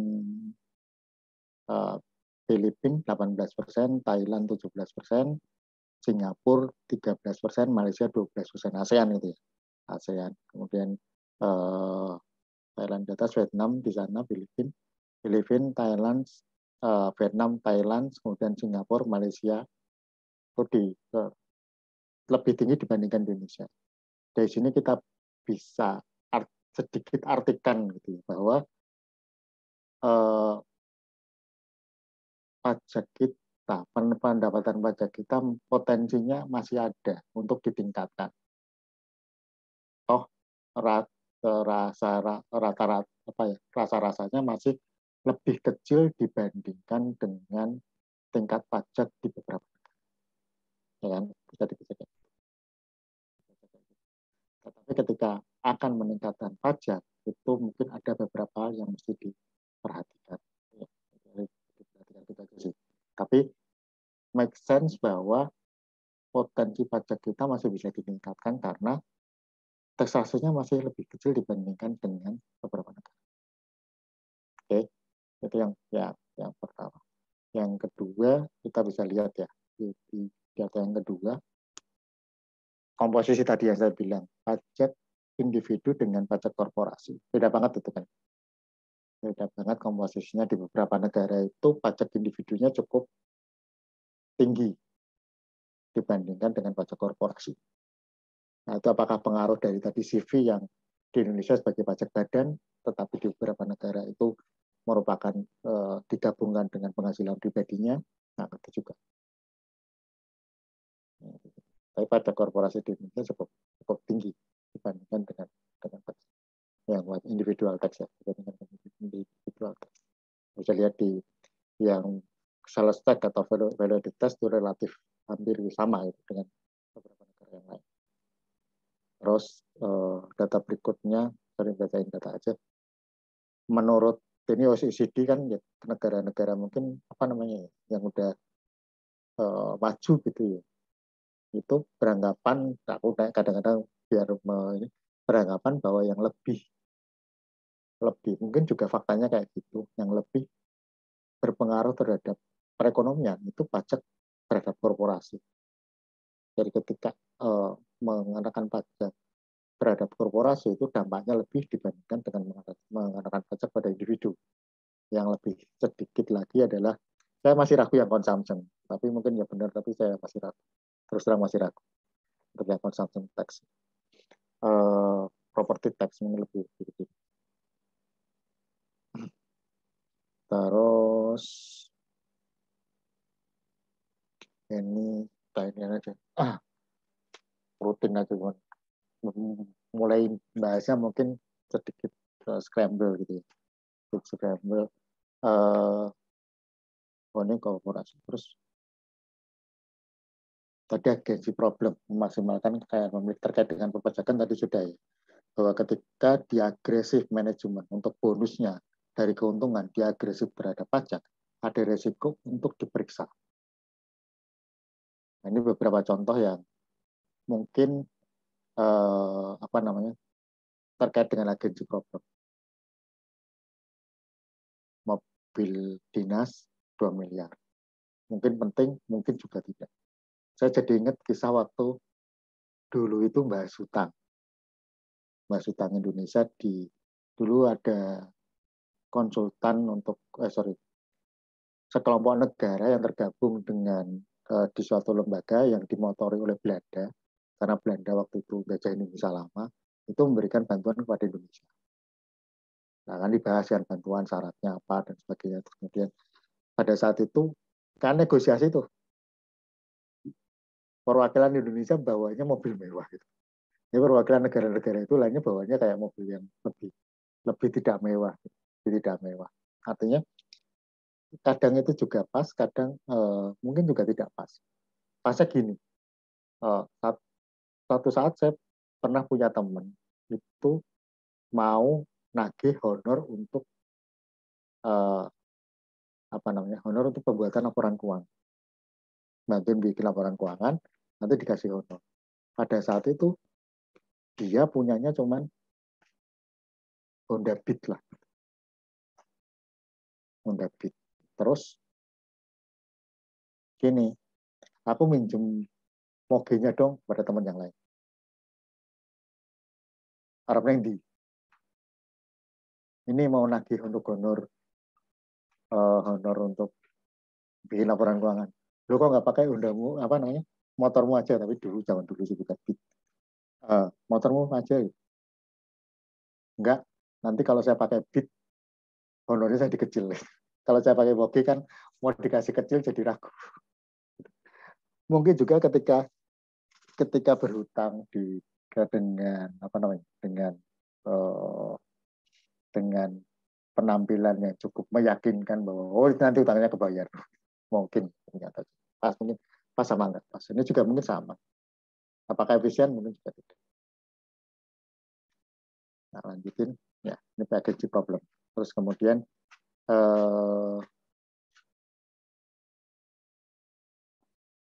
apa? Video ini sampai orang tak tahu lagi. Lampu. Wes disetujui.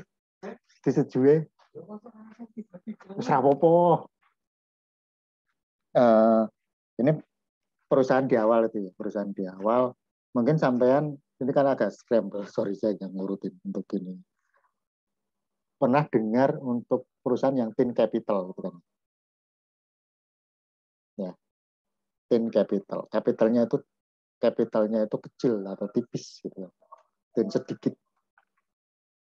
Mereka butuh modal untuk peningkatan kapasitas atau di awal. Itu pilihannya ada dua. Pakai uang sendiri, bisa dari return earning atau dari uangnya para pemegang saham atau dari ngutang. Kan dari utang. Kalau dari utang nanti ada bunga. Bunga itu sebagai pengurang untuk pendapatan itu kan ya. Pendapatan dikurang expense, interest expense, nanti ada keuntungan itu yang dikenakan pajak. Kalau menggunakan modal sendiri, itu tidak ada komponen bunga, tidak bisa dikurangi bunga. Jadi penghasilannya atau labanya akan lebih besar, pajaknya pasti lebih besar. Maka kadang-kadang sampai ada mengenal istilah tin capital, capitalnya itu sedikit. Kenapa? Ya komposisinya utangnya banyak gitu, supaya dalam tanda kutip bayar bunganya itu banyak. Supaya apa bayar bunganya? Pajaknya kecil. Nah kalau misalkan perusahaannya dagang di Indonesia, terus kemudian dia berhutang dengan perusahaan yang sama dalam tanda kutip di Singapura, utangnya akeh, kan keuntungan dari sini mayunnya ke sana semua, ya kan, larinya ke sana semua, ya enggak? Nah ini yang tidak bisa ini selain dari dividen, pemegang saham juga dapat dari capital gain, kenaikan harga gitu. Terus kemudian ini pakai debt atau pada equity. Kalau secara ekonomi sebenarnya sama saja, secara ekonomi, tapi secara accounting akan berbeda. Nah, ini taxing mau yang berpenghasilan di Indonesia atau warga negara Indonesia yang berpenghasilan di luar negeri, ini dua-duanya dikenakan pajak. Tadi ya, concern komunitas itu kadang-kadang adalah penghindaran pajak berganda. Dari situ akan menimbulkan suatu mungkin concernnya adalah bagaimana pajak yang fair gitu. Pajak yang fair, yang cukup fair bagi wajib pajak itu kayak gimana. Dan dari situ akan menimbulkan bahwa salah satu concern dari situ akan menimbulkan suatu pertimbangan pemajakan yang tidak berganda. Kira-kira pajak yang fair itu kayak gimana sih? Yang fair kayak gimana? Dan who actually pays tax gitu kan. Kalau secara ekonomi yang kemarin itu ya, kalau dengan konsumen bisa jadi produsennya juga, berarti juga kemungkinan juga karyawannya juga akan kena, investor juga akan. Terus nah ini terhadap investasi gitu. Tadi mungkin yang iransi gitu. Ada 3 gambar. 3 kemarin tidak ada pajak, dan ada pengurang pajak. Gimana investasinya?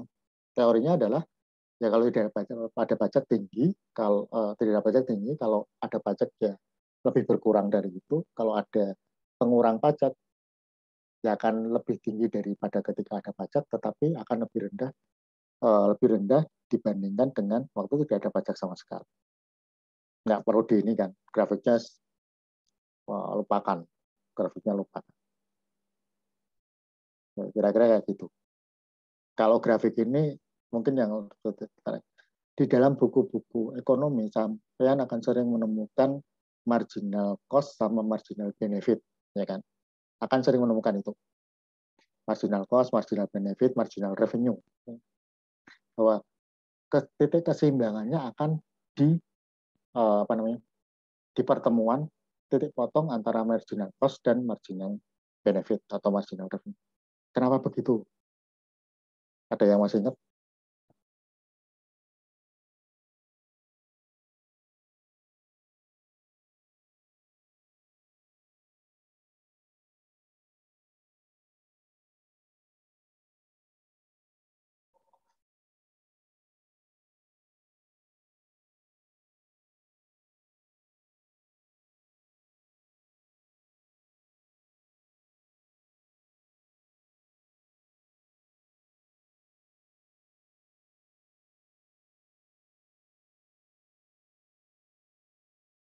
Anda masih ingat? Marginal cost dan marginal benefit. Sampai 3 tahun yang lalu, nggak tahu atau 4 tahun. Sebuah fungsi akan berada di titik maksimum, titik minimum, dan titik belok ketika apa? Ada yang masih ingat?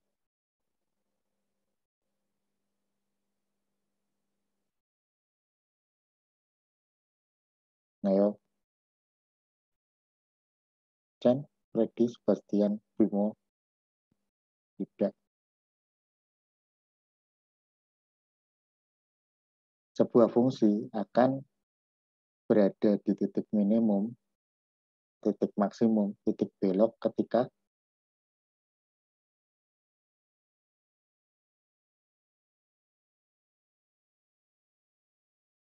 masih ingat nggak? Ketika turunan pertama dari fungsi itu sama dengan 0. Wis percaya gue kalau ora ingat soalnya. Ketika turunan pertama dari fungsi itu sama dengan 0, nanti dicari lagi. Jadi di matematika itu ada angka 0 dan angka 1 yang itu keren banget. Keren banget. 998 dikalikan berapa? 158. Sampai ngitung mumet. Tapi 998 itu bisa 1000 kurang 2. Jadi lebih sedikit. Baik dengan ambil 03 dikurangi.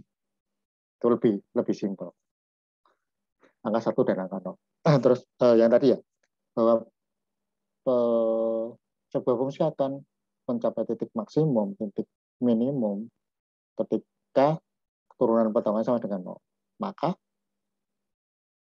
perusahaan tujuannya adalah maksimalisasi profit, keuntungan.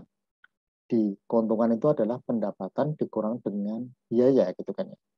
Pendapatan diandaikan itu sebuah fungsi, maka turunan pertamanya adalah marginal revenue atau marginal benefit gitu kan. Biaya diandaikan itu sebuah fungsi, maka turunan pertamanya adalah marginal cost. Maka keuntungan itu adalah pendapatan dikurang biaya. Kalau tadi titik maksimumnya di mana? Ketika marginal benefit dikurang marginal cost sama dengan 0 gitu kan. 0. Ketika dibalik maka marginal benefit sama dengan marginal cost di sana. Maka ketika itu pasti akan menemukan kayak gitu. Ketika gue di mana? Sama kalau ini ketika marginal benefit, marginal revenue berpotongan dengan marginal cost atau biaya atau marginal kira-kira untuk grafiknya kayak gitu. Tapi untuk yang itu lain cerita. Yang tadi bagaimana hubungannya dengan investasi pajak gitu. Kalau ada pajak ya lebih sedikit kalau dibandingkan dengan tidak ada pajak. Kalau nanti ada tax credit ada ini ya lebih tinggi daripada ketika ada pajak, tetapi lebih rendah dibandingkan dengan tidak ada pajak. Teorinya kayak gitu, apakah ya kayak gitu? Ya mau dibuktikan di realitanya. Ya. Terus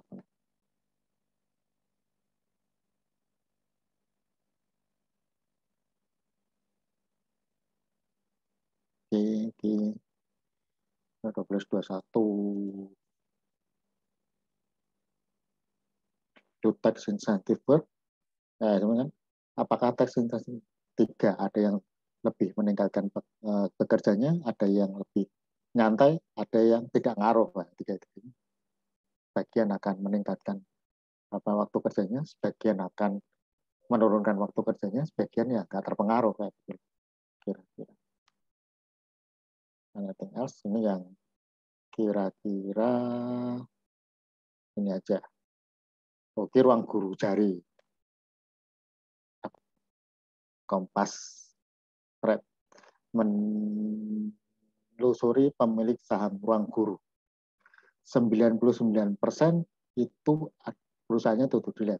Singapura, Cayman Island, Virgin Island, some individuals. Tapi yang punya ini siapa nggak ngerti. Ditaruhnya di sana. Terus kemudian dari Singapura ada Asia Impact, kemudian East Venture, kemudian ASEAN China Investor, kemudian Tanoto Foundation, istilahnya di sana kan. Di negara-negara yang tax haven. Larinya duit di sini, bisa jadi pajaknya itu larinya, pajaknya di sini cukup kecil. Bisa jadi. Ini fakta aja, nggak usah di. Faktanya kira-kira kayak gitu. Ya mungkin perlu diatur, tapi faktanya kayak gitu. Terus ini yang berikutnya. Ini yang terkenal di perpajakan internasional, tapi istilahnya aku lali. Sorry, ngomong lalinan. Double sandwich iris death swapper. Jadi contohnya ini kalau nggak salah kita Facebook ya, kalau nggak salah ya. Ini ada di bawah ding, sorry. Double iris and death sandwich. Double iris and death sandwich. Kan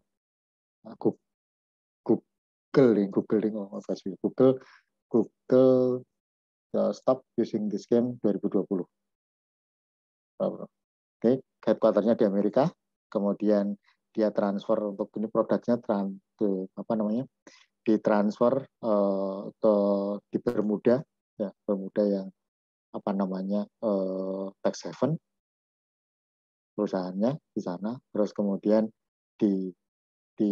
jadi kira-kira yang penghasilannya banyak itu di Bermuda gitu kan, di manage di Ireland, kemudian itu bayar manajer di Ireland, tapi dia bayar sebuah perusahaan di Belanda gitu kan ya. Di Belanda, bayar royalti dengan perusahaan di Belanda, yang Belanda pajak atas royaltinya mungkin rendah di sana, kayak gitu. Terus kemudian dijualnya oleh perusahaan yang menjual perusahaan B gitu ya. Perusahaan B itu dengan yang juga beroperasi di Irlandia, dia akan jual di Inggris dan beberapa. Dan itu akan menghasilkan skema pajak yang lebih kecil dibandingkan semua dilakukan di Amerika.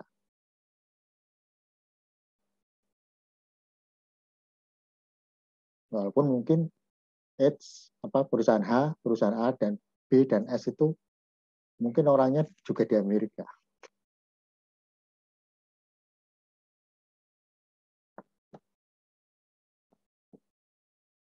Ya, misalkan, tapi di Google stop this game di 2020. Ya.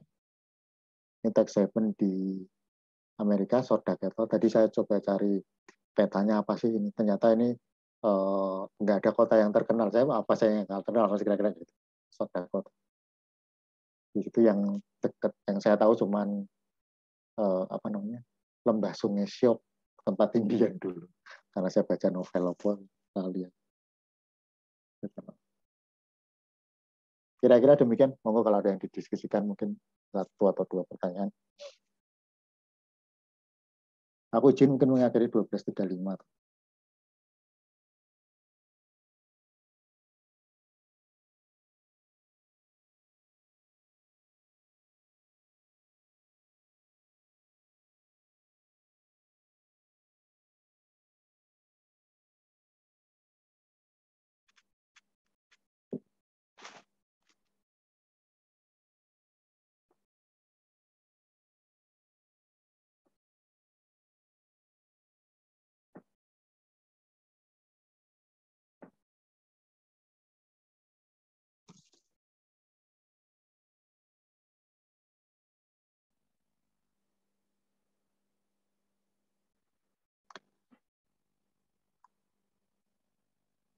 Bobet udah balik Jeramang.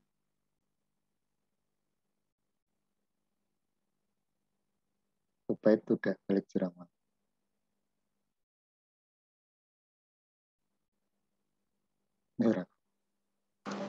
Nafis, yang kelihatan Nafis kayak Maldito juga. Cek. Nafis Fikri udah balik berapa? Saya belum, Mbak. Fikri?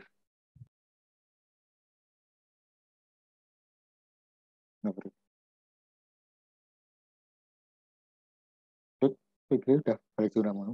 Apa tidak?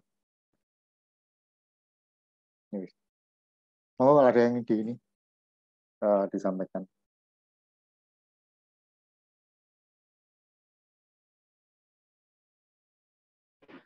Izin bertanya Pak, berarti minggu depan kan sudah maju presentasi semua Pak ya.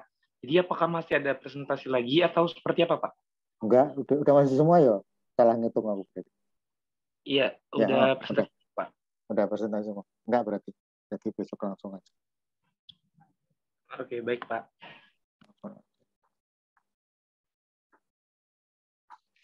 Dua 8 ya. Mungkin ada 5 atau 10. Oke.